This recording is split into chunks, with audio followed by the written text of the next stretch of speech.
기독교의 분명한 특징 중 하나는 자신의 권리 내려놓음이죠. 물론 세상은 정반대의 처세술을 가르칩니다.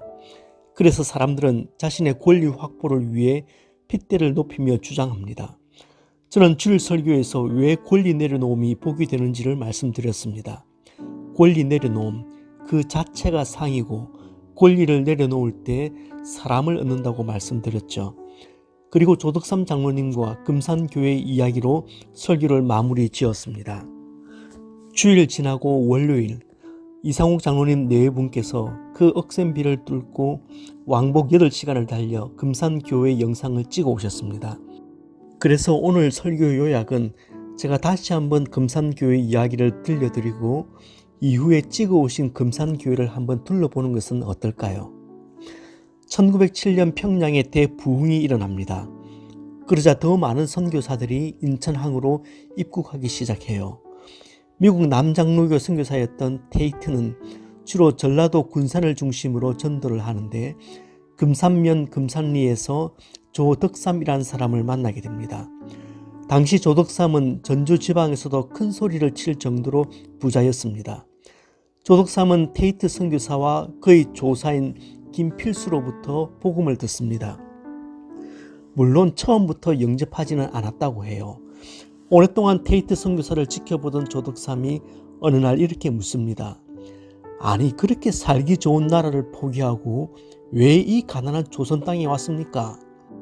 테이트 선교사는 하나님의 특별한 사랑 때문이지요 라고 대답합니다. 조덕삼은 테이트 선교사의 그 말에 감동했다고 합니다. 그때부터 조덕삼은 부인과 아들을 불러놓고 이제부터 우리 집은 예수 믿는다. 가족뿐 아니라 집안의 식솔들은 주일날 다 일 멈추고 예배드린다 선언합니다. 처음에 조덕삼은 전주 서문교에 출석하는데 곧 금산에 믿는 사람의 숫자가 많아지자 자신의 사랑채를 예배 장소로 내어놓습니다. 그래서 1904년 봄부터 조덕삼의 사랑채에서 교회가 시작되는데 이 교회가 지금의 금산교회입니다. 여기서 이자익이라는 사람에 대해서 말씀드려야 할 것 같습니다. 이자익은 조덕삼의 마부인데 그는 경남 남해 출신입니다. 3살 때 아버지가 돌아가시고 6살 때 어머니마저 돌아가신 뒤 친척집에 들어가 살았는데 허구한 날 하인처럼 일만 시키는 것에 진절머리를 느끼게 됩니다. 육지에 가면 밥은 먹고 살 수 있다는 생각에 육지로 가는 배에 무조건 승선하여 경남 하동 근방에 도착했고 흘러 김제군 금산까지 오게 됩니다. 지칠 대로 지친 그는 무조건 큰 부잣집으로 들어갔는데 그곳이 바로 조덕삼의 집이었습니다. 우여곡절 끝에 조덕삼의 집에서 머슴으로 일하게 되는데 너무 놀란 것은 주인이 머슴들에게 쌀밥을 주는 겁니다. 그때부터 이자익은 정말 기쁜 마음으로 열심히 조덕삼의 마부로 일을 합니다. 그러던 중에 테이트 선교사로 인해 예수 믿게 됩니다. 조덕삼이라는 사람이 참 대단한 사람이라는 점은 하루는 조덕삼의 아들 조용호가 훈장을 모시고 한문을 배우고 있는데 그 곁을 지나다니던 머슴 이자익이 천자문을 술술 외는 겁니다. 우연히 그 모습을 본 조덕삼은 그날 이후 자기 아들과 함께 공부를 시킵니다. 그때만 하더라도 양반과 천민의 구분이 분명할 때였고 머슴은 글 공부를 할 필요가 없던 시대였습니다. 하지만 이자익이 글에 총기가 있다는 것을 보고 공부를 시킨 겁니다. 이자익은 이런 조덕삼을 평생 존경하며 살죠. 이처럼 금산교회는 조덕삼과 이자익을 중심으로 부흥하기 시작합니다. 1906년 5월 30일에는 이자익이 주인 조덕삼과 함께 세례를 받고 한 주 후에 함께 집사로 임명을 받습니다. 사실 주인 입장에서는 머슴과 한날 한시에 집사 임명을 받는 것이 불쾌할 수도 있죠. 하지만 조덕삼은 조금의 불만도 없이 이자익과 함께 열심히 집사로서 교회를 섬깁니다. 후에 테이트는 이자익을 지금의 전임 전도사 격인 영수로 임명합니다. 그때 조덕삼은 이렇게 말합니다. 우리 집에서 머슴으로 일하던 일꾼이 교회 설교자가 된다니 얼마나 자랑스러운가. 그러다 1년 후 교회가 200여 명 정도로 부흥하자 한 명의 장로를 뽑게 됩니다. 장로 후보는 교회에서 가장 열심인 조덕삼과 이자익이었는데 여러분 상식적으로 누가 장로가 되어야겠습니까? 조덕삼은 이자익의 상전입니다. 나이도 15살이 많습니다. 김제 최고 부자이고 금산교회의 틀을 마련해준 인물입니다. 더군다나 그 인격과 인품마저도 흠잡을 데가 없었어요.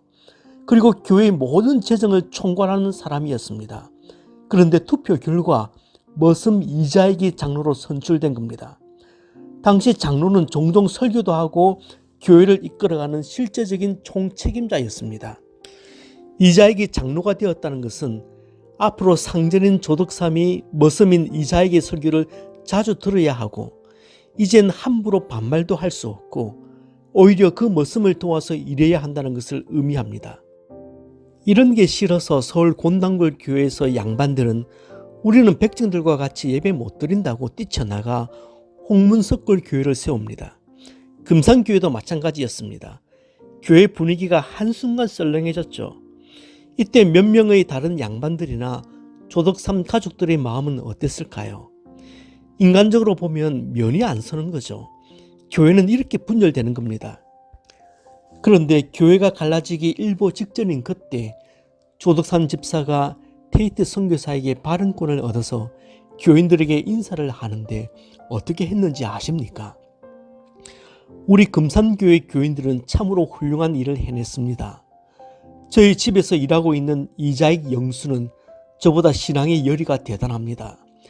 나는 늙고 저 사람은 젊습니다.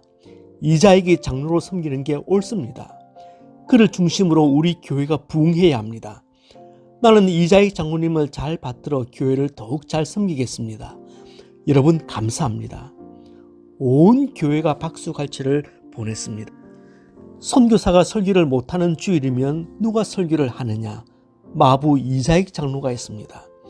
그가 설교하면 조덕삼 집사는 가장 앞자리에 앉아서 은혜를 받습니다. 하지만 집에 가면 자기가 말 끌어오느라, 교회 가면 우리 장로님, 집에서는 주인과 머슴의 관계로, 교회에서는 집사와 장로로 두 사람 모두 성실히 자기 본분을 감당합니다. 조덕삼이 장로가 된 것은 그로부터 2년 후입니다. 그뿐만 아니라 조덕삼은 이자익을 평양신학교로 보내 신학 공부를 지원합니다. 그리고 이자익이 목사가 되자 1915년에 이자익을 금산교회 2대 단임 목사로 모셔서 깍듯이 섬깁니다. 이자익 목사님은 우리나라에서 유일하게 장로교 총회장을 3번이나 지내신 분입니다. 대전신학대학교에 이자익 기념관이 있을 정도입니다. 하지만 이자익 목사님에 대해서 말하기 전에 반드시 언급해야 할 분은 조덕삼 장로입니다. 조덕삼 장로님은 신앙생활만 열심히 하신 분이 아닙니다. 1906년에는 금산교회 안에 유광학교를 설립했고 본인이 한글과 역사를 가르쳤습니다. 그리고 나중에 이 유광학교 출신들이 전주와 금산에서 3.1 운동을 주도합니다. 이 아름다운 그림이 우리 초대교회 이야기입니다. 당시 기독교를 향해 위아래도 없고 본도 없는 종교라고 유생들은 돌질을 했지요. 하지만 많은 사람들이 교회로 몰려옵니다. 도대체 어떤 교회길래 하늘 같은 상전과 머슴이 함께 예배를 드리고 한 상에서 밥을 먹을 수 있나? 금산교회는 그렇게 부흥합니다.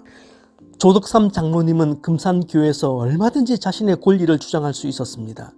사람들도 다 자기를 따랐습니다. 자기 집에서 시작된 교회였습니다. 교회 성장에 가장 큰 역할을 한 사람입니다. 기여도 1번입니다. 자기 권리를 찾는다고 해서 누구 하나 반대할 사람이 없었습니다. 그런데도 자신의 권리를 주장하지 않았을 때 이자익이라는 촌 목사가 나왔고 교회는 부흥했습니다. 조덕삼, 그 이름이 우리를 참 부끄럽게 합니다. 우리는 우리가 가진 그 조그만 권리도 침해를 당하면 언성을 높이고 성질을 내고, 우리 신앙의 선배들은 그렇게 하지 않았습니다. 예수님은 제자들이 서로 좌우정성 자리를 탐내고 누가 크냐로 자존심을 들이밀고 있을 때 조용히 그들의 발을 씻기셨습니다. 하나님으로 선생으로 예수님의 누릴 권리는 얼마든지 있었습니다. 하지만 그 권리 주장하지 않고 내려놓으셨을 때 우리를 얻었습니다. 신앙이 어릴수록 내 권리 누리려고 합니다. 신앙이 자란다는 말은 내 권리를 내려놓을 줄 안다는 말입니다. 신앙인의 진정한 권리란 다 누릴 수 있는 권리가 아니라 그것을 포기할 줄 아는 권리, 양도할 수 있는 권리입니다.